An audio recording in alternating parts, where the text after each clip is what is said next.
Good morning everyone, my name is Sudham Singh और आज हम पढ़ेंगे क्लास 8 का चैप्टर 1 रेशनल नंबर्स। तो रेशनल नंबर्स आपके क्या होते हैं? A number which can be represented in the form p by q।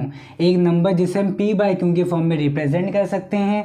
और यहाँ पर p और q आपके क्या होते हैं? इंटीजर्स होते हैं। और q नॉट इक्वल टू 0 होना चाहिए आपका, ठीक है। फॉर एग्जाम्पल यहाँ पर मैंने एक नंबर ले लिया 5/7। तो 5/7 ये p अपॉन q यानी p बाय q के फॉर्म में लिखा हुआ है। तो इससे क्या बोलते हैं? हम न्यूमरेटर बोलते हैं, आपने प्रीवियस क्लासेस में पढ़ा होगा। और इसे क्या बोलते हैं? हम डेनोमिनेटर बोलते हैं,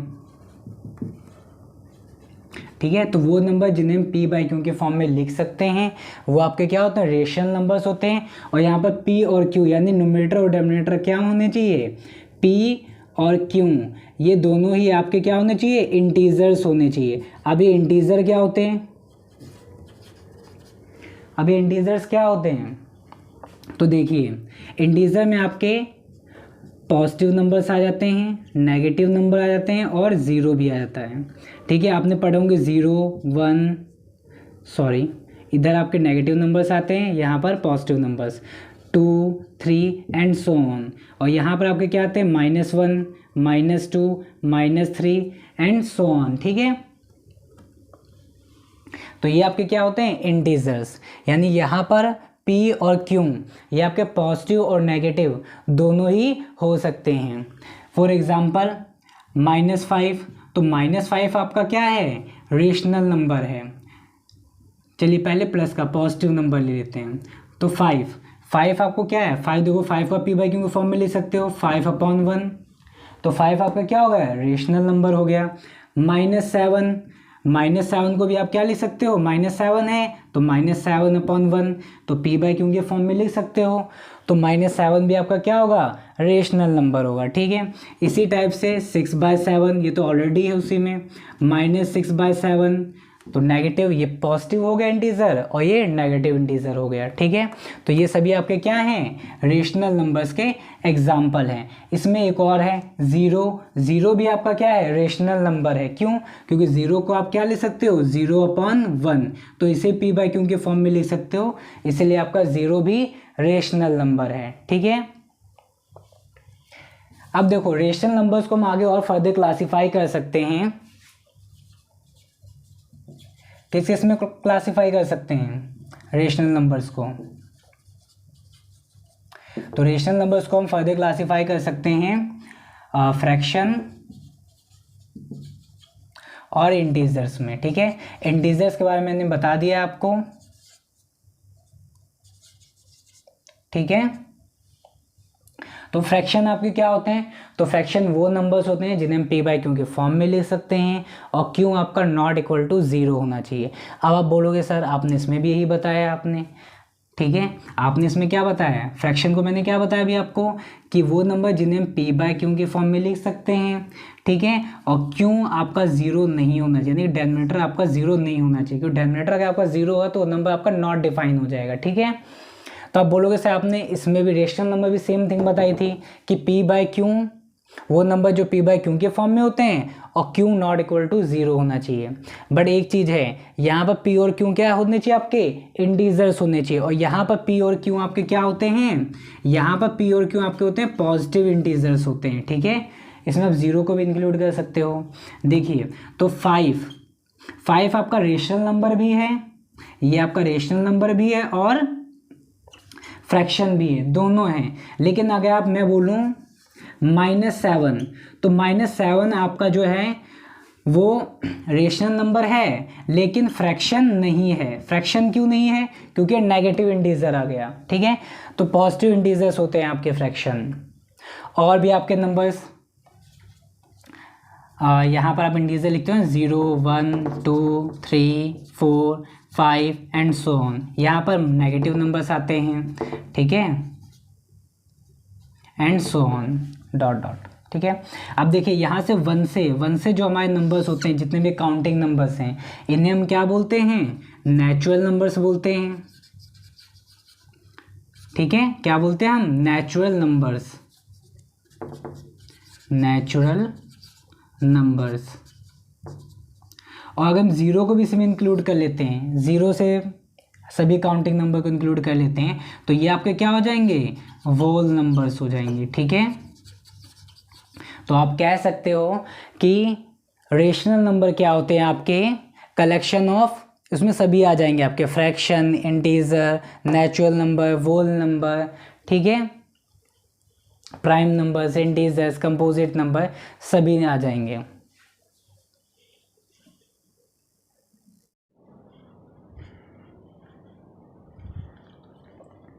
आइए अब हम देखते हैं properties of rational numbers.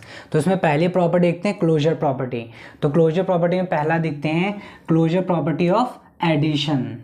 Closure property of addition, तो ये क्या कहती है, sum of any two rational numbers, किन्हीं दो रेशनल नंबर्स का जो सम होता है वो क्या होता है आपका, रेशनल होता है। फॉर एग्जाम्पल कोई दो रेशनल नंबर मैंने ले लिए 4/3 प्लस 7/3, तो दो रेशनल नंबर से ले लिए, इनमें डेनोमिनेटर्स क्या है, दोनों के सेम है, तो न्यूमरेटर्स को सिंपली ऐड कर देंगे। कितना आएगा, 7 + 4 11, 11/3। तो ये दो रेशनल नंबर्स हैं, इनका सम आपका क्या आया है, रेशनल आया है। तो किन्हीं कोई भी दो रेशनल नंबर्स हों उनका सम रेशनल आएगा। अब सब्ट्रैक्शन की प्रॉपर्टी देखते हैं। इसमें क्या दिया, difference of any two rational numbers, कोई भी दो रेशनल नंबर्स का जो डिफरेंस होगा वो आपका क्या होगा, रेशनल होगा। फॉर एग्जाम्पल 4/3 - 2/3, तो डेनोमिनेटर्स दोनों के सेम हैं तो ये कॉमन आ जाएगा, 4 - 2 कितना आएगा, 2, तो 2/3 ये भी आपका क्या आया है, रेशनल आया है। तो कोई भी दो रेशनल नंबर्स का जो डिफरेंस होगा आपका क्या आएगा, रेशनल आएगा। ये क्या है, closure property of subtraction. Now अब देखते हैं क्लोजर प्रॉपर्टी ऑफ मल्टीप्लिकेशन। तो इसमें भी सेम है आपका, product of any two rational numbers, किन्हीं दो रेशनल नंबर्स का जो प्रोडक्ट होता है वो आपका क्या आता है, रेशनल आता है। फॉर एग्जांपल a × b आप करते हो तो आपका क्या आएगा, AB, और ये क्या होगा आपका, रेशनल होगा। यहाँ पर आप न्यूमेरिकल वैल्यूज भी लीजिए, 4 × 5 तो क्या आएगा, 20 आपका क्या है, रेशनल है। 20 को आप लिख सकते हो 20/1, ठीक है, 4 को लिख सकते हो 4/1, 5 को लिख सकते हो 5/1। तो जिनको p/q के फॉर्म में लिख सकते हैं वो आपके क्या होंगे, रेशनल नंबर्स होंगे। ठीक है, नाउ डिवीजन। डिवीजन में ऐसा नहीं होता है, कोई भी दो रेशनल नंबर्स को अगर हम डिवाइड करेंगे तो आपका रेशनल है, ऐसा ज़रूरी नहीं है। क्यों, ये जो आपका डेनोमिनेटर है वो आपका ज़ीरो नहीं होना चाहिए। अगर डेनोमिनेटर आपका ज़ीरो हो गया, ज़ीरो तो आपका रेशनल नंबर है, ज़ीरो रेशनल नंबर, क्यों, ज़ीरो को आप 0/1 लिख सकते हो, तो p/q के फॉर्म में आपने रिप्रेजेंट कर दिया, तो इसलिए आपका ज़ीरो क्या आ गया, रेशनल नंबर आ गया। ठीक है, तो यहाँ पर हम 5 को अगर हम 0 से डिवाइड करेंगे तो ये क्या आएगा आपकी, ये आपका रेशनल नहीं होगा, नॉट रेशनल। ठीक है, तो ये क्लोजर प्रॉपर्टी ऑफ डिवीजन ये फॉलो नहीं करता है क्लोजर प्रॉपर्टी को।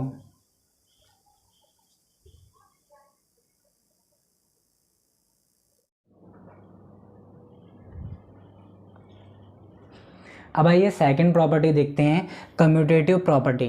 तो इसमें फर्स्ट देखते हैं कम्यूटेटिव प्रॉपर्टी ऑफ एडिशन। क्या, कम्यूटेटिव प्रॉपर्टी ऑफ एडिशन। तो इसमें क्या होता है, इसमें आपका ऑर्डर मैटर नहीं करता है। कम्यूटेटिव प्रॉपर्टी ऑफ एडिशन में ऑर्डर मैटर नहीं करता है। आप चाहे a + b कीजिए या b + a कीजिए, आपका आंसर सेम ही आएगा। फॉर एग्जाम्पल नंबर ले लेते हैं, मान लेते हैं a की जगह पे 5 ले लेते हैं और b की जगह पे 4 ले लेते हैं, तो 5 + 4 कर लो या फिर आप 4 + 5 करो। आंसर क्या आएगा आपका, दोनों का इक्वल है, 5 + 4 9 एंड 4 + 5 9। ठीक है, तो इसमें आपका ऑर्डर मैटर नहीं करता है, आप चाहे 5 + 4 कीजिए या 4 + 5 कीजिए, तो ये आपका कौन कहता है, commutative property of addition. Now अब सेकंड पे आते हैं। सेकंड क्या है, commutative property of subtraction. Commutative property of subtraction, तो ये आपका क्या कहता है, a - b b - a। तो सब्ट्रैक्शन में ऑर्डर मैटर करता है। ठीक है, इसमें ऑर्डर मैटर करता है, आप ऐसे नहीं कर सकते a - b इसको b - a नहीं कर सकते, ऐसा इक्वल नहीं होगा। फॉर एग्जांपल मैं ले लेता हूँ 5 - 4 और 4 - 5, ऑर्डर मैंने चेंज कर दिया, तो 5 - 4 कितना होगा आपका, 1 होगा, और 4 - 5 कितना होगा, -1 होगा, क्योंकि 4 में सब -5 कर रहे हो तो माइनस का 1 बच जाएगा, तो ये क्या होगा आपका, इक्वल नहीं होगा। ठीक है। Now commutative property of multiplication, तो इसमें भी मल्टीप्लिकेशन में भी आपका ऑर्डर मैटर नहीं करता है। ठीक है, चाहे आप a इंटू बी करो या फिर b इंटू ए करो, यहाँ पर आप चाहे 5 इंटू 4 करो या फिर 4 इंटू 5 करो, दोनों का आंसर क्या आएगा, 20 आएगा। 5 4 ज़ा 20 एंड 4 5 ज़ा 20। ठीक है, तो कम्यूटेटिव प्रॉपर्टी ऑफ मल्टीप्लिकेशन में ऑर्डर मैटर नहीं करता है। चलिए अब पढ़ते हैं कम्यूटेटिव प्रॉपर्टी ऑफ डिवीजन, तो इसमें आपका ऑर्डर मैटर करता है। ठीक है, आप ऐसा नहीं कर सकते, मान लो यहाँ पर मैंने 15 ले लिया और 15 को आप डिवाइड कर रहे हो 3 से और उसको अपोजिट कर दो 3 डिवाइडेड बाय 15, दोनों का आंसर क्या आएगा, डिफरेंट आएगा। यहाँ 5 आएगा और यहाँ पर कितना आ जाएगा 3/15, इसको कट कर दो कितना आएगा 1/5। ठीक है, तो दोनों का आंसर इक्वल नहीं आएगा आपका, नोट कर लीजिए।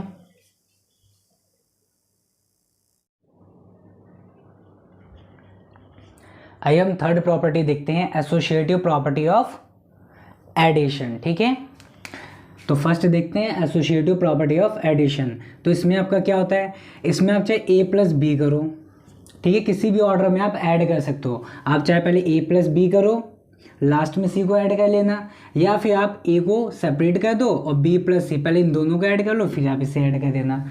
तो आप इसमें क्या पहले किसी को भी ले सकते हो। ठीक है, फॉर एग्जाम्पल आपका कई बार आता है वेरीफाई करने के लिए कि आप क्लोजर प्रॉपर्टी को वेरीफाई कीजिए, क्लोजर प्रॉपर्टी ऑफ एडिशन को वेरीफाई कीजिए। तो आप वेरीफाई कैसे करोगे, तो देखिए मान लेट आपका a 3/2 है, b 5/2 है एंड c आपका 1/2 है।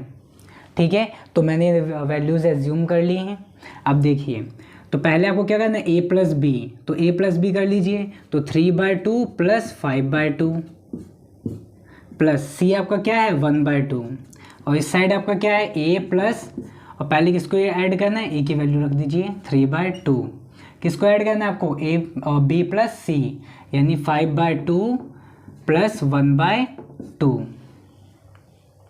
आइए अब सॉल्व कर लेते हैं। तो 3 + 5 डिनोमिनेटर सेम है तो इजीली हम ऐड कर सकते हैं। तो 3 + 5 कितना होगा 8, 8/2 प्लस 1/2। अब देखिए पहले मैंने a प्लस बी इन दोनों को ऐड करके यहाँ लिख दिया, अब मैं इन दोनों को ऐड करूँगा। यहाँ पर 3/2 प्लस इन दोनों को पहले ऐड कर लीजिए, तो 5 + 1 6 हो जाए, डिनोमिनेटर तो सेम है वो कॉमन आ जाएगा आपका। ठीक है, तो 8 + 1 कितना हो गया 9, 9/2, और यहाँ पर कितना हो गया 3 + 6 9, तो 9/2 इस साइड भी आ गया। आपका LHS बराबर है RHS के, हैंस वेरीफाई। ठीक है, इस टाइप से आप closure associative property of addition को वेरीफाई कर सकते हैं। अब आइए सब्ट्रैक्शन में आपका क्या होता है, तो इसमें भी आप क्या कर सकते हो, a माइनस बी कीजिए, उसमें से c सब्ट्रैक्ट कर दो, या फिर इसमें ऑर्डर मैटर करता है। ठीक है, तो ये दोनों इक्वल नहीं होते हैं। तो जैसे मैंने यहाँ पर वेरीफाई किया है वैसे आप यहाँ पर भी वेरीफाई कर सकते हो। चलिए देखते हैं कैसे वेरीफाई करते हैं। तो यही सेम नंबर्स मैं एज्यूम कर लेता हूँ। यहाँ पर भी लेट a की वैल्यू 3/2, b ले लेता हूँ 5/2 और c है आपका 1/2। अब चलिए वेरीफाई करते हैं। पहले आपको क्या करना है, a माइनस बी, यानी कि 3/2 में से माइनस 5/2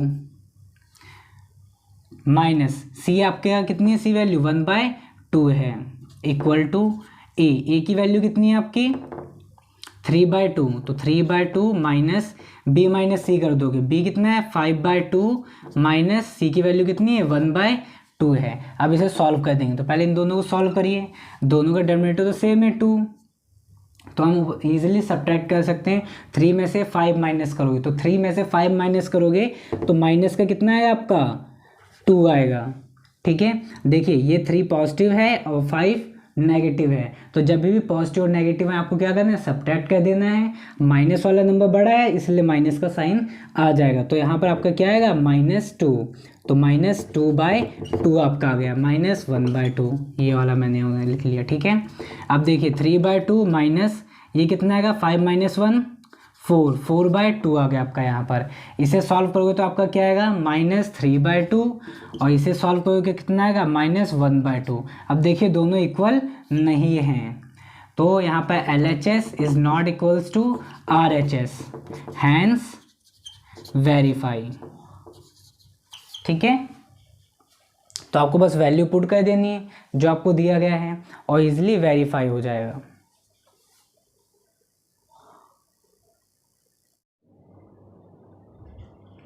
आइए अब इसके बाद देखते हैं हमने कौन कौन से पढ़ लिए हैं। Associative property of addition and associative property of subtraction.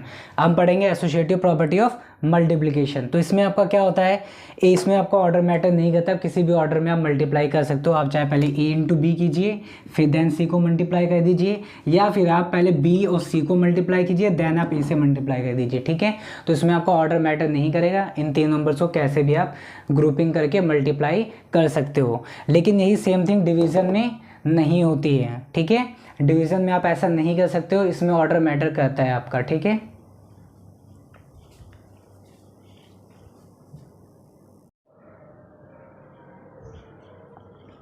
आइए अब हम नेक्स्ट प्रॉपर्टी देखते हैं, distributive property of multiplication over addition. तो डिस्ट्रीब्यूटिव प्रॉपर्टी में आपका क्या होता है, यहाँ पर देखिए ओवर एडिशन वाली बताई गई है।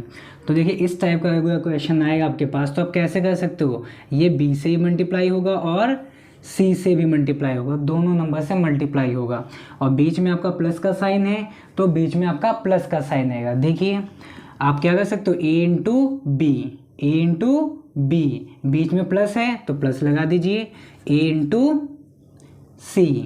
तो इस टाइप से आप कर सकते हो। ठीक है, अब देखिए ये जो प्रॉपर्टी है, दोनों प्रॉपर्टी मोस्ट इंपॉर्टेंट प्रॉपर्टी है, इसका यूज़ हम न्यूमेरिकल सॉल्व करने में करेंगे। ठीक है, फॉर एग्जांपल एक मैंने नंबर ले लिया 1/3 इंटू 4/5 प्लस 1/3 इंटू 5/4, इस टाइप से मैंने एक नंबर ले लिया।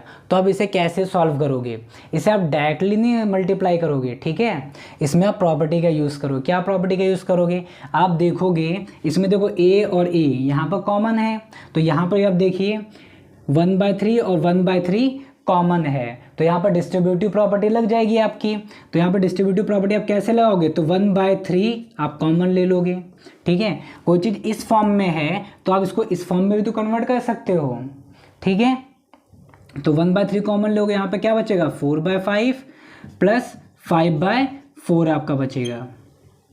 Got it. अब आप इसको सिंपली सॉल्व कर लेंगे, यहाँ पर क्या आ जाएगा आपका 1/3 और ये यहाँ पे एलसीएम लोगे तो एलसीएम आपका कितना आएगा 20 आ जाएगा, और यहाँ पर कितना आ जाएगा 4 5 4 जा 4 4 जा 16 आएगा, 16 प्लस और यहाँ पर 4 5 जा 5 से मल्टीप्लाई करनी पड़ेगी। इसमें हम क्या करते हैं एलसीएम लेते हैं, और एलसीएम में हम क्या कहते हैं डिनोमिनेटर को एलसीएम के बराबर करना होता है। तो हमारा एलसीएम कितना है 20, 5 और 4 का एलसीएम करोगे तो आपका आएगा 20। ठीक है, अब क्या करोगे आप डिनोमिनेटर को एलसीएम के इक्वल करोगे, तो यहाँ पर 4 से मल्टीप्लाई करनी पड़ेगी, तो 5 4 जा 20 डिनोमिनेटर के बराबर आ जाएगा आपका। यहाँ पर 4 5 जा 25 से मल्टीप्लाई करोगे तो आपका एलसीएम के बराबर आ जाएगा, 5 और 4 का एलसीएम लोगे।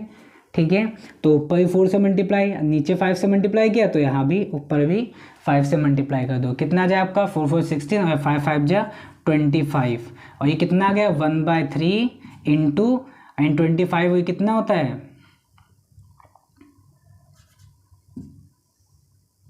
41/20, और इसको आप सॉल्व कर लोगे कितना आ जाएगा आपका 41/60, ये आपका आंसर आ गया। ठीक है, तो इस टाइप से कोई क्वेश्चन आता है तो आप उसमें कॉमन लेके यानी डिस्ट्रीब्यूटिव प्रॉपर्टी का यूज़ करके आप सॉल्व करोगे। ठीक है, नाउ अब ये देखिए इस टाइप का हो over addition, distributive property of multiplication over subtraction, ये कैसे करोगे, तो आप पहले इसकी इससे मल्टीप्लाई करोगे देन ए की सी से मल्टीप्लाई करो, दोनों से करोगे तो यहाँ पे ए इंटू बी आ जाएगा, या बीच में क्या माइनस साइन है तो यहाँ माइनस आएगा, और ए इंटू सी। ठीक है, तो ये दोनों प्रॉपर्टी याद रखना, इसका हम न्यूमेरिकल सॉल्व करने में यूज़ करेंगे।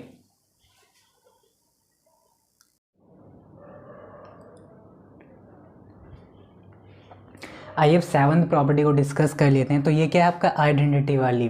तो पहला आपका क्या है एडिटिव आइडेंटिटी। तो ये एडिटिव आइडेंटिटी क्या है आपकी, तो देखिए 0 is the additive identity for all rational numbers. 0 जो है आपका सभी रेशनल नंबर्स के लिए एडिटिव आइडेंटिटी है। अब ये एडिटिव आइडेंटिटी क्या है, यानी कोई नंबर है आपका, कोई भी रेशनल नंबर, तो उसमें हम कितना ऐड करें कि सेम नंबर आ जाए। फॉर एग्जाम्पल ठीक है, तो आपके पास 5 है, तो 5 में हम कितना ऐड करेंगे कि हमारा आंसर क्या आ जाए 5 ही आ जाए। तो अगर हम 5 में 0 ऐड करेंगे तो हमारा 5 ही आंसर आ जाएगा। ऐसे ही अगर हम 7/9 है हमारे पास, ये रेशनल नंबर है, तो उसमें अगर हम 0 ऐड करेंगे तो क्या आएगा 7/9 ही आएगा। तो 0 क्या है, जितने कोई भी रेशनल नंबर हो सभी के लिए क्या हो गया एडिटिव आइडेंटिटी हो गया। यानी कि 0 को आप किसी भी रेशनल नंबर में ऐड करोगे तो आपका आंसर क्या आएगा, सेम आंसर आ जाएगा। ठीक है, नाउ मल्टीप्लिकेटिव आइडेंटिटी। अब ये क्या है, तो देखिए इसमें क्या लिखा है 1 is the multiplicative identity for all rational numbers. 1 जो है सभी रेशनल नंबर्स की क्या है आइडेंटिटी, मल्टीप्लिकेटिव आइडेंटिटी है। अब ये कैसे है, तो देखिए कोई भी आपका नंबर हो गया फॉर एग्जांपल 5, तो 5 में अगर 1 से मल्टीप्लाई करोगे तो आपका सेम नंबर आ जाएगा। इसमें क्या था एडिटिव आइडेंटिटी में कि कितना आप ऐड करोगे कि सेम नंबर आ जाए, तो हम कितना ऐड करेंगे 0, 0 का हम ऐड करेंगे तो हमारा सेम नंबर आ जाएगा। तो ये आपकी होगी additive identity for all rational numbers. अब देखिए कि आप इसमें मल्टीप्लिकेटिव आइडेंटिटी में क्या कितने से मल्टीप्लाई करोगे कि आपका सेम आंसर आ जाए।